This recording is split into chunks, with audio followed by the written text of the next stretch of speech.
This is the moment I guess we've been all waiting for. It is my pleasure and honor to conclude our Capstone Presentations Day, especially with such a noble, reason.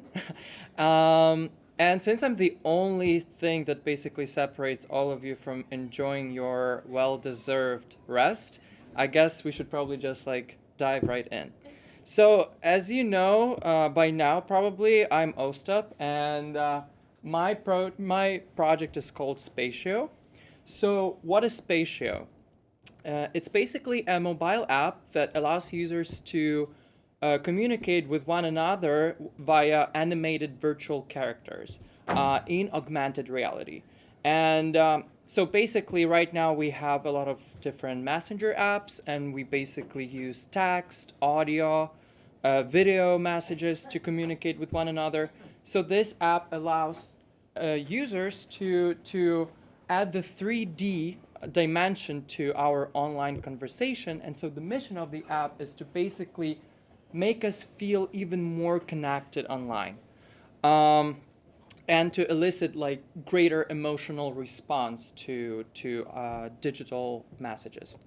And so why did I actually decide to go with this idea?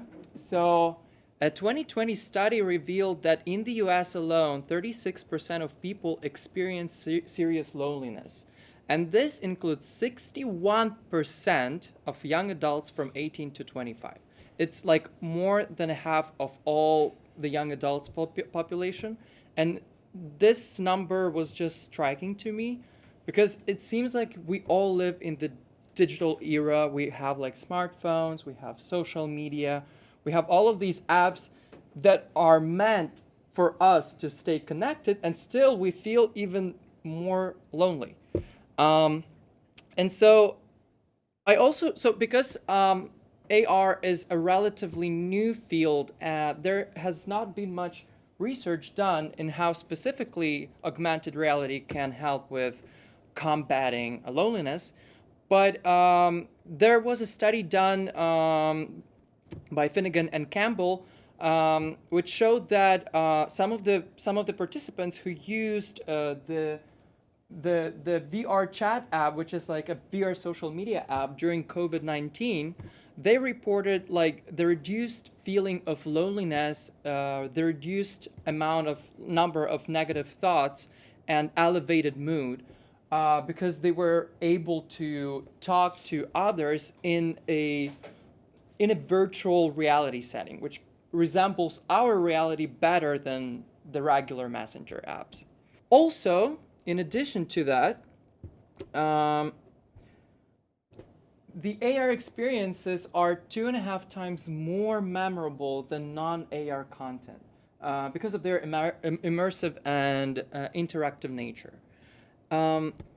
This app, like Spatio, it also has some practical use cases, for example, it can be used in long-distance relationships.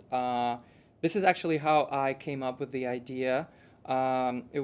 It was basically meant at first, I thought that it would be a perfect app for people like me, international students who live abroad, away from their family, away from their friends back at home.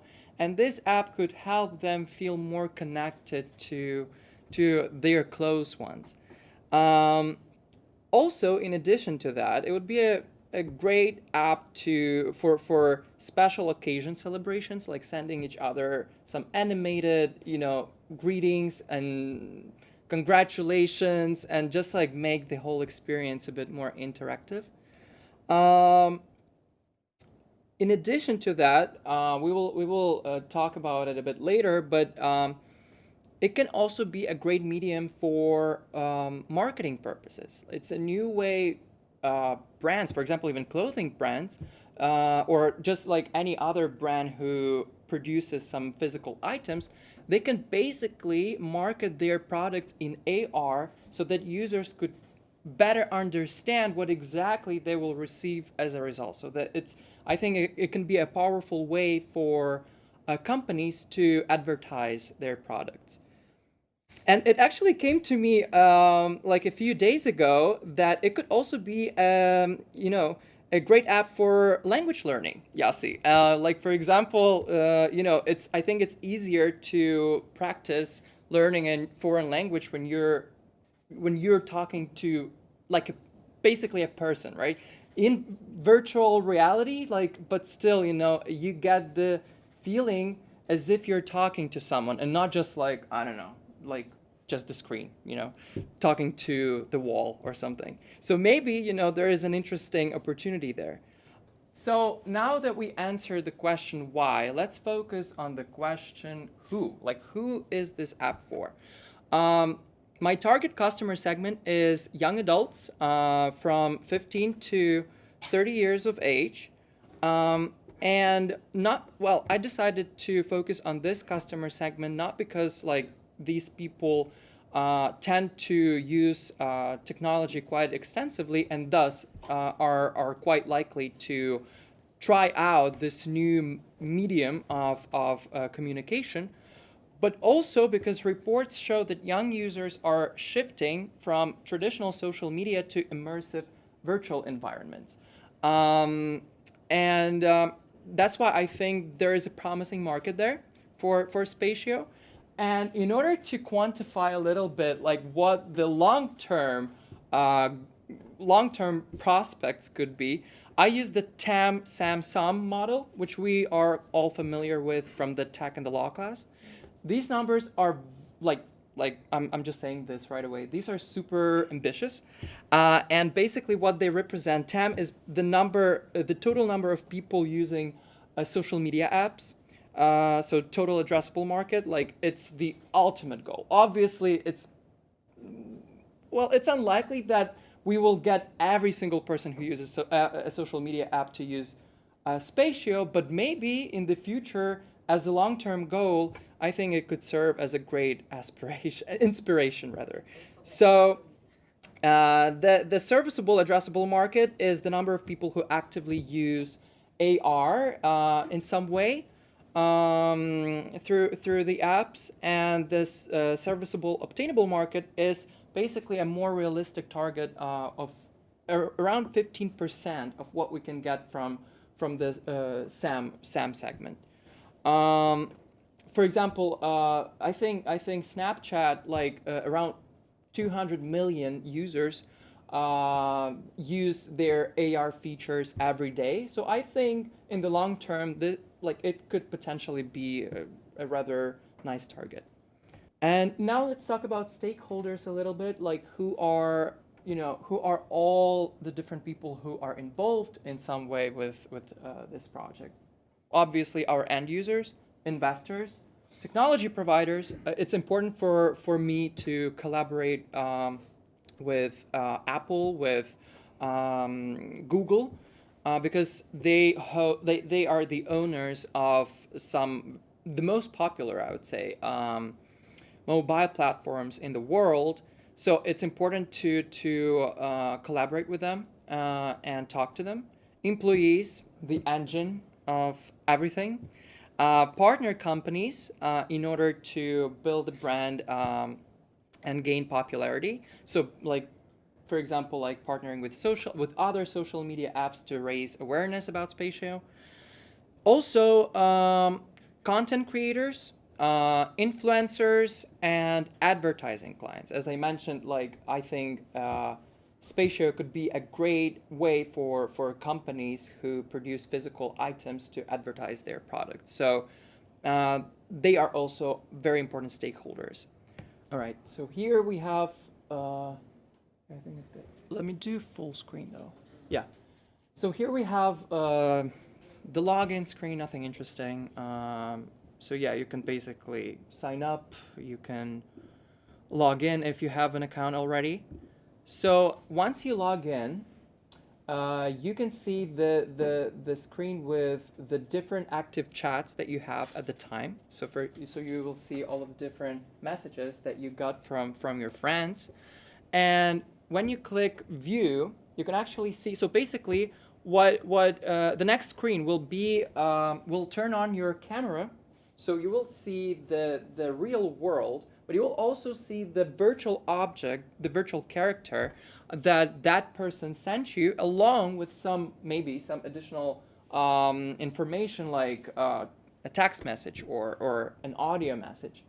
And yes, and you'll be able to reply to this message. Just like some technical details here. Basically, when the camera app opens up, what it will do is that the app will try to quickly scan the environment in order to find like some planes or basically some planes or some surfaces where it could put the object on in order for it to feel more realistic, more like as if it was there. And if you click reply, you will see the message composer screen where you can choose the different characters. Like there will be a menu and where you can choose the character that you want to send along with their behavior and some accompanying text or audio. So let's say we send it. Then we have the friends screen where you can also just see the list of your friends and message them. Again, the message composer screen will show up. And in addition to that, you can also, in addition to the pre-created virtual characters, which will be done by the company, by us, you can also create your own digital 3D avatar, basically. And how this works is that you so the app will scan your face, and it will reproduce the digital representation of your appearance and create this 3D avatar of your own. So basically, this is, obviously this is just an MVP. There are like so many different things to add to it, and many additional features as well, and customization features, which we will talk about a bit later. But these are like the core functionality. This is the core functionality of the app, and yes, and I just tried to keep it as simple as possible in order for it to be realistic, and like for me to develop it, for example, in a realistic time frame. Okay, so let's see. Now I'll actually turn to the whiteboard.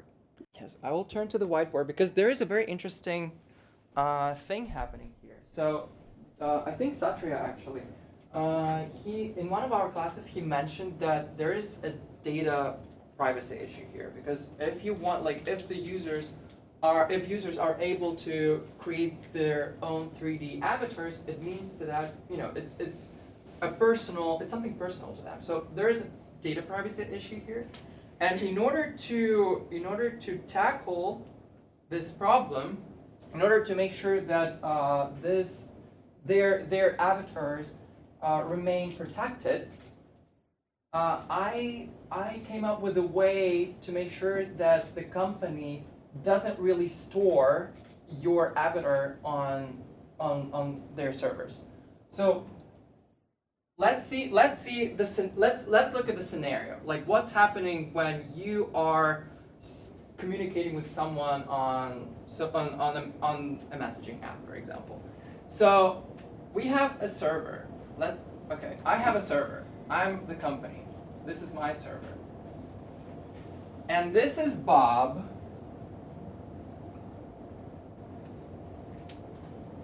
And this is Sally. So they want to send each other messages. So what happens when Bob sends a message to Sally? It's not that, well, it seems to us as if, like, if Bob sends a message, it goes directly to Sally, but it's not actually the case. What happens is that when Bob sends a message, I love you, it goes to my server, where I will store it, And then when Sally opens up the chat and wants to read this message, she will basically get it from my server. Okay, Sally read the message. She thinks for a little bit, and then she sends her own message. Thank you. Bob opens up the app. He reads the message. Then he deletes the app and starts crying in his bedroom. So what did you notice here, apart from Bob being completely devastated? So the thing is that basically all of this information was not stored in the Bob's phone or in Sally's phone. It was stored in my server here. So does this mean that I could basically just read all of your chats whenever I want and you will never even know it? Technically, yes. Will I do it? No, maybe. I don't know. I'm just kidding. Maybe. But basically, what I thought we could do here in order to eliminate this problem is that when, for example, Bob sends Sally his digital avatar, so he will, for the first time, he will send his avatar to our server, along with the label that this is his avatar. Now, it's only for the first time. When Sally opens up Bob's message, she will download Bob's digital avatar into her phone, and what will remain. The avatar itself, in this case, after Sally downloaded the avatar will disappear from my server, so I will no longer be able to access it. The only thing that will remain is the label that there was Bob's avatar here. And so next time, when, for example, Sally, when Bob wants to send the avatar again to Sally, he will basically just send the reference, the label that he sent his avatar, and Sally, when she opens up the chat, she will see, like, the app will see that this is just the label, and it will download the digital avatar itself from her phone. So basically, what happens in this case, there is no more avatar here. I don't have access to the avatar. I cannot see how you look like, or whatever. But and the data is actually stored here, where it should be, basically, not here. Okay, about the tech stack. I mean, iOS, Android, AirKit, AirCore for the augmented reality feature, AWS for cloud hosting, Django for API, Unity for modeling, OpenAI because AI, CI/CD because we need to make sure that the app works fine at all times, Docker for containerization, Firebase, database management, MongoDB for less structured data, and this was like a lot. So at least to me, and but it's not really as hard as it might look like. In terms of the feedback, so let's go to the feedback. Over the course of the semester, there were 10 customer interviews. I conducted 10 customer interviews and 3 user testing sessions with the prototype that I came up with. And also, I really, really, really appreciated our class discussions, and I guess everybody did too, because they were very valuable. I did get a lot from them, a lot of feedback, a lot of ideas, actually. So, yes, and as a result of all of this, the general concept of my app was validated. In terms of the future developments that came from the users, from those who tested the prototype, were the text audio avatar on-demand conversion feature. So basically, it also came from the class, I think. We were discussing this in one of our classes. Basically, having this 3D virtual character with all of its, entertainment, it might be fun, but it's not that you might want all the time, right? There are times when you need to, when you cannot, like, for example, like view the entire 3D object because you're busy, because you're in a meeting, for example. So in this case, you would not really want to wait, for example, until you're free in order to see the message. What you would probably want is that you would want it to convert to the text format so that you can access it instantly. Also, the customization of the avatar, obviously, right now, as you probably saw in the prototype, it's automatic, so there is no way for you to customize it, but it's definitely coming in the near future. The content creation capability, so that users can create their own characters and objects, ability to save liked content. This was huge, actually. 3D objects of popular memes, and I think this is going to be fun, actually. Like, all of these popular memes that we have in 2D will now be in 3D. I think that might be something interesting. And also artificial intelligence, because with artificial intelligence, these characters can actually behave on their own. So there is no need to preset the different behaviors. They could basically react to the conversation on the go, which is obviously nice.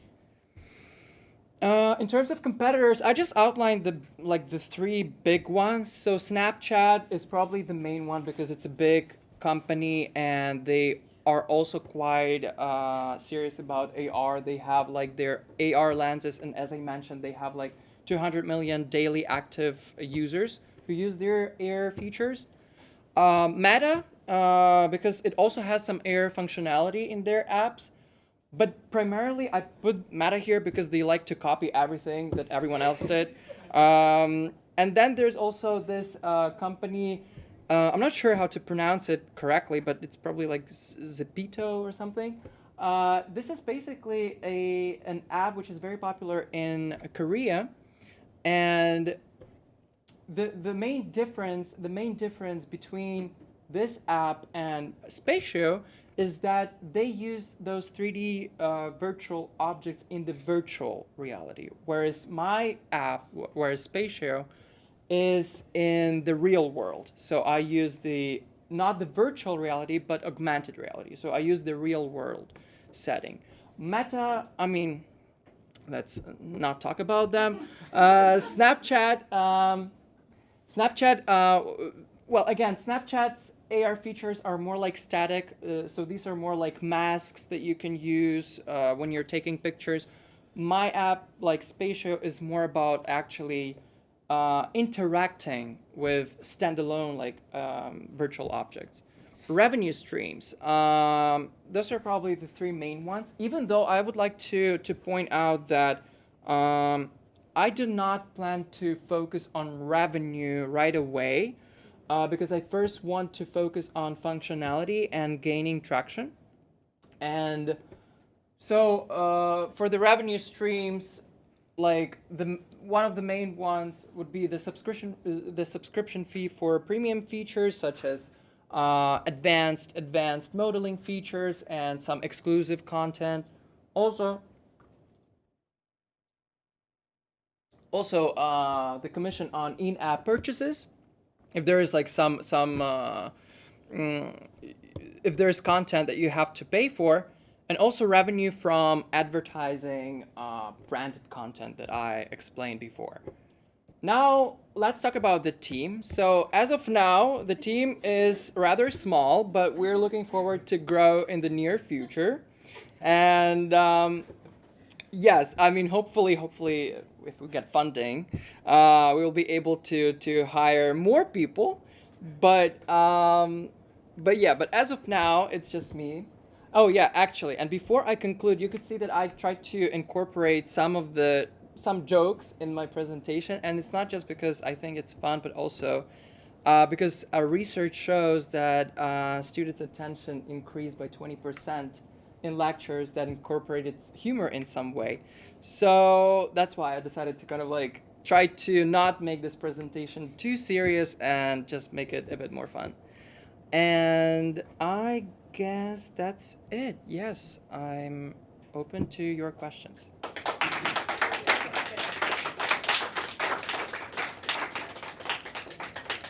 Questions? Should I start? Yes. Yeah, I love your app and the idea about the real, like, moreover, you're comparing with the virtual reality and the real life incidents. So, moreover, I wanted to ask where this idea came up and what was your first thought process about, like, how to go about this process, and like how much did you learn from your capstone project that you are like actually got an idea about how to work on this idea? Mm-hmm. Well, so basically the idea itself, I wouldn't say there was like a specific situation that led me to this idea. It was more like I was fascinated by augmented reality for I've been fascinated by augmented reality for a longer period of time.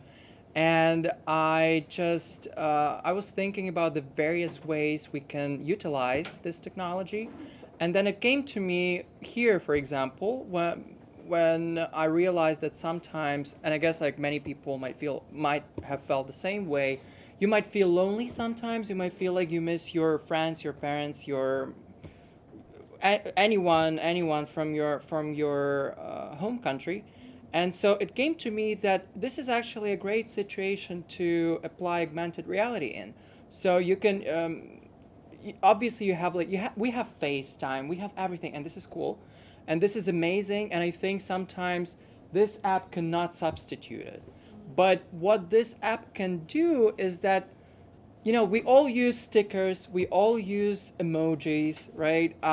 So there is some value in non-verbal communication, because otherwise we would not really use, we would not use emojis, for example, if we could just say, I'm happy, or ha ha ha, it's so funny. We wouldn't use those emojis. And that's why actually, as you might have noticed, I used an emoji here, not, oh my God, lol, I'm tired, I didn't write it down like in words, because there's some value, I think, in nonverbal communication.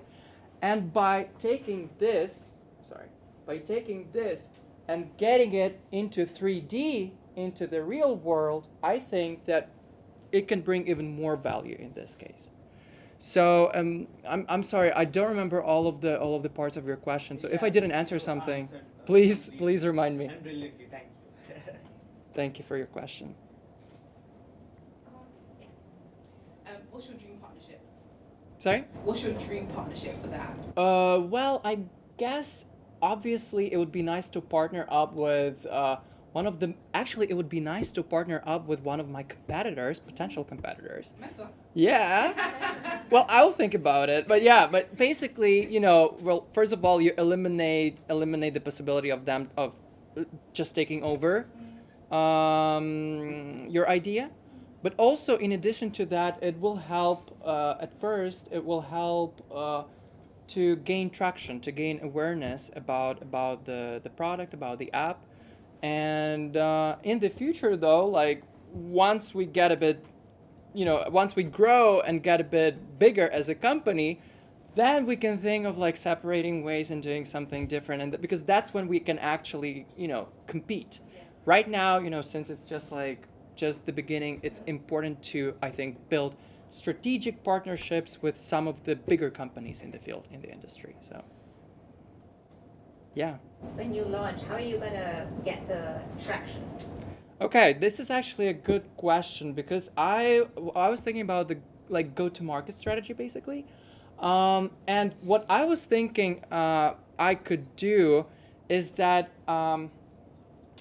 So basically, I thought that people could just send the links basically in the messaging apps that we use today, and when, like, for example, saying, I just sent you like something, view it, and then when the person clicks the link, ideally, it would take them to the website, and through the website, it would access their camera feed so that it could actually place the object inside their web browser without them needing to download the app first. So this is the way I was thinking, users could learn more about the app and could learn the value of the app before having to download it. Because nowadays people are very pretentious, and and I'm pretentious too. I do not like downloading all of these different apps for no reason, and then creating all of these accounts, and it's just like then it's so hard to manage all of it. So I want users to first see what the offering is, and then in order to respond, I would ask them to download the app. But the technical issue here, I'm not sure if it's possible to access the camera feed through the website. So in that case, I would probably do the basically the virtual reality environment, so that users at least can feel as they're moving, as if it's like happening in the real world. It's easier to implement because in this case you don't need access to the camera feed basically. So yeah. Also, the last point I wanted to add, I love the PowerPoint presentation. Like, it was so simple. Like, sometimes it's like the less is more. So it's So like completely thank you. I actually appreciate it. and simple, and it was like something from yesterday until today. It was like so easy to grasp. Thank you so much. I really appreciate it, and it actually took me some time to delete content. So I tried to make it as simple as possible intentionally, because I just feel like it's easier to keep everyone's attention when there's when there are more visuals, when it's not cluttered, because then I guess people are not getting tired, especially since I'm presenting last today. I guess people are a bit tired, which is natural. So for me, it was important to make sure that I deliver my message without making you even more tired. So yeah. And actually, I just want to say, since I have the honor to conclude our presentations today, I just wanted to say that I hope you enjoyed the presentation, and I hope you learned something today. And congratulations on completing the program, guys.